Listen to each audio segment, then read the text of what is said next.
Har du noget fra Sundhedsstyrelsen eller fra ministeriet? Nej, der råder jo den der ulykkelige, naive tro på public-private partnerships, at det er så helt fantastisk, ikke? Og nu skal regionerne stå skoleret og levere patienter til alle industriens forsøg, og det skal gå glat igennem og alting, ikke? De glemmer ligesom at sige, jamen det er da meget godt at samarbejde med industrien, men det skal ikke være på industriens præmisser. Det skal være på vores. Ikke? Industrien kan betale for forsøgene, men skal ikke have noget som helst med dem at gøre. Det er en af de vigtigste ting, jeg skriver i bogen. Det er jo fuldstændig absurd, hvis jeg er anklaget i en retssag og møder op med 15 meter papir og siger til dommeren, jeg har produceret al evidensen selv. Nu skal du vurdere, om jeg er skyldig eller ej. Jamen, det er jo sindssygt, ikke? Og det er jo det, industrien gør. Og vi ved i forvejen, de snyder, så vandet driver. Det er min bog fuld af, både i forskning og i markedsføring.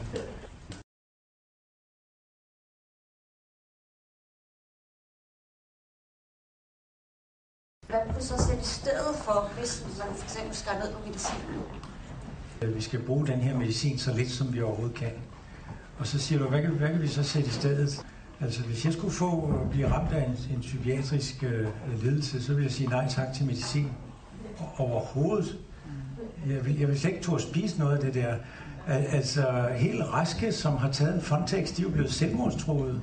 Og der var en amerikansk college-studerende, der hængte sig i Eli Lillis laboratorier i Indiana. Ja, hun skulle bare tjene penge til studierne, hun fejlede ikke noget. Så det kan komme meget hurtigt. Så altså personligt vil jeg ikke turde spise noget af det skidt der, men det er så min egen opfattelse. Altså for eksempel er det jo vist, at motion er en lige så god behandling som SSRI-præparater. Nu dyrker jeg meget motion i forvejen, så jeg bliver nok ikke lige ramt af det, men der er så mange ting, du kan gøre. Psykoterapi har effekt ved rigtig mange ting, især angstlidelser, men også depression. Så det er jo det at prøve sig frem, hvad der hjælper hver enkelt, hvis jeg bare skal supplere, ikke? Men først og fremmest det, at man ikke er ensom, og man ikke bor alene. Ja. Altså, det er det allervigtigste. Ja, det synes jeg. Altså, ensomhed er det største problem. Ja, og der er mange psykiske lidelser, de varierer i intensitet, så hvis man lige tilfældigvis, hvor man er begyndt at spise gule ærter, har fået det bedre, så tror man det er derfor. Så det ja.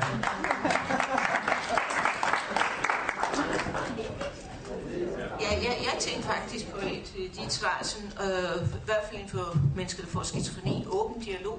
Det er mig en gåde, at vi kan bryste os og synes, at vi har det rigtig godt, når vi får 20% recovery-tal her i Danmark. Men lige derovre får man 83%.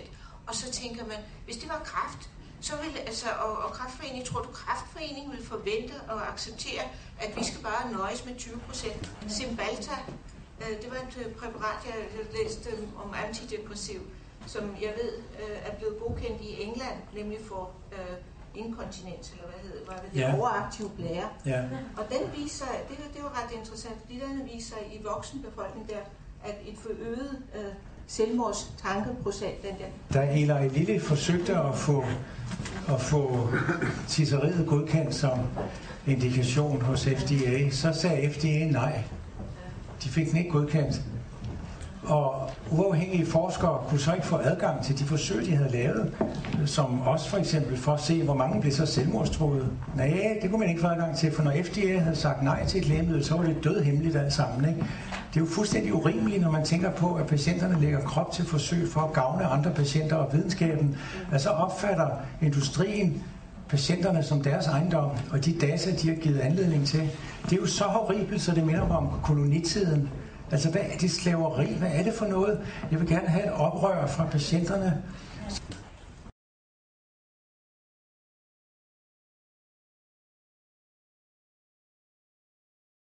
Men hvad er det, der gør, at der ikke er en eneste politiker, som har rejst op og sagt, nu er det altså stop, fordi nogle af de ting, du har fremført her i dag, jeg husker tilbage til gavebevægelsen der først i 80'erne, og nu LAP, de har råbt og skrevet om det her i årevis.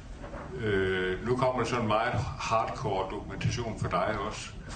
Men på intet tidspunkt er der nogle politikere, som stiller sig op og siger, nu er det slut, nu må vi gøre noget andet.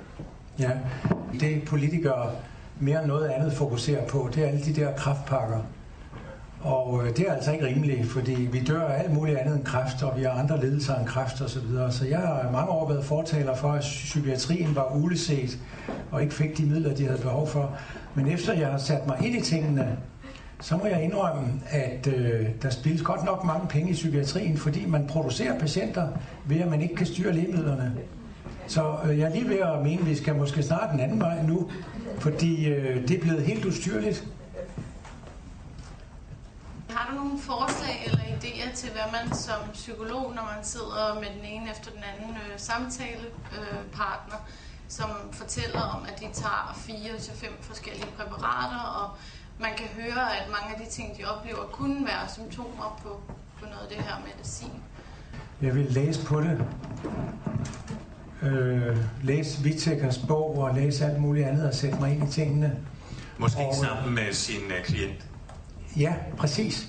Og ja, altså det hedder så altid, at man må endelig ikke gøre noget, uden det i samråd med lægen. Men da lægen jo netop kan have den opfattelse, at det er hamrende vigtigt, at man er på det lige til man dør, ikke?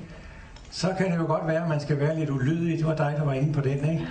Og ligesom siger den, jo, men altså, hvis man nu trapper meget, meget langsomt ned, det er jo også det, læger selv ville have gjort. Kan man så ikke som psykolog tillade sig at sige til patienten, kunne du ikke tænke dig at prøve det? Og så skal du være klar over, at det er ligesom at være narkoman.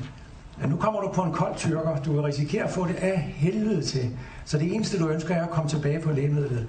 Men så sig til dig selv, det er jo også sådan, narkomanerne har det.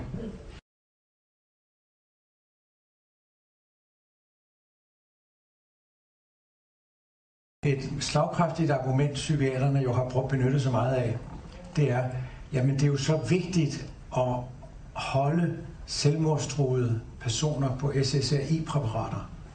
Jamen det er jo faktisk formentlig det modsatte. Så det argument, det holder i hvert fald ikke.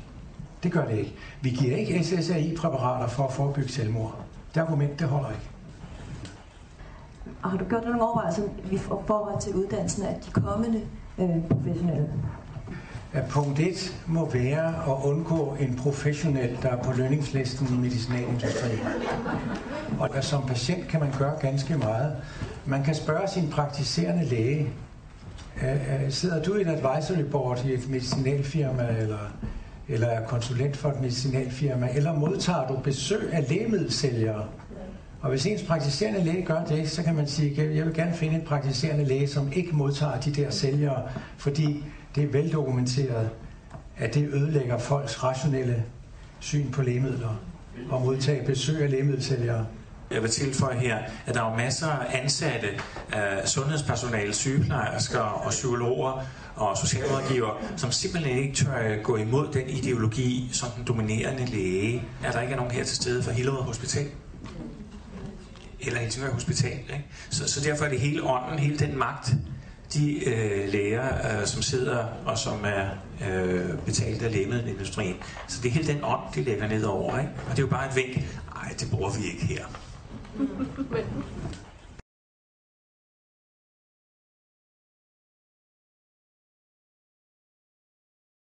For 18 år siden blev jeg tvunget på Fontex, og jeg fik hurtigt en reaktion, som jeg slet ikke kunne genkende mig selv. Jeg gik til lægen, jeg gik til psykiateren og sagde, det her det er ikke rigtigt. De sagde, du skal endelig fortsætte. Og så blev jeg tvunget til at tage piller i 8 år, indtil jeg blev førtidspensionist. Og så kunne jeg da heldigvis stoppe med pillerne uden at få nogle følger, for så er man ude på B-holdet. Hvad gør man med sådan nogle bivirkninger? Kan man indberette dem efter så mange år? Jeg ved ikke, hvad reglerne er om, hvor gamle de må være, men vi kender jo faktisk bivirkningerne ret godt på SSRI-præparater.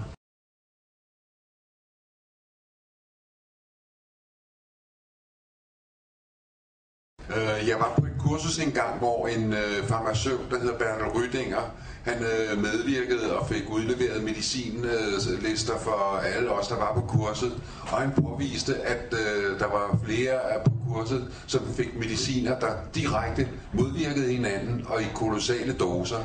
Hvad siger man til læger, der ordinerer sådan noget? Ja, må jeg ikke blive fri for at sige, hvad jeg vil sige, for det bliver optaget på film. Så på vittighedstegninger har I sådan nogle sætter og stjerner og så videre, ikke? Altså man bliver vred, og man bliver ked af det. Og noget af det værste, som jeg slet ikke har berørt, det er den der kæmpe misforståelse, at når patienterne får symptomer og får det af helvede til, så er det sygdommen. Medicinalfirmaerne har været fantastisk gode til at bilde lægerne ind, at uanset hvor skrækkelige bivirkninger de fik af de her præparater, så var det jo sygdommen, og de skulle bare blive ved. Og hvis de fik endnu skrækkeligere symptomer, så var det fordi, de skulle have højere dosis, eller i behandling med 2 eller 3 præparater, og så er vi helt ude på noget, der er vanvittigt, og det er der desværre meget af. Det var en rigtig god kommentar, du kom med.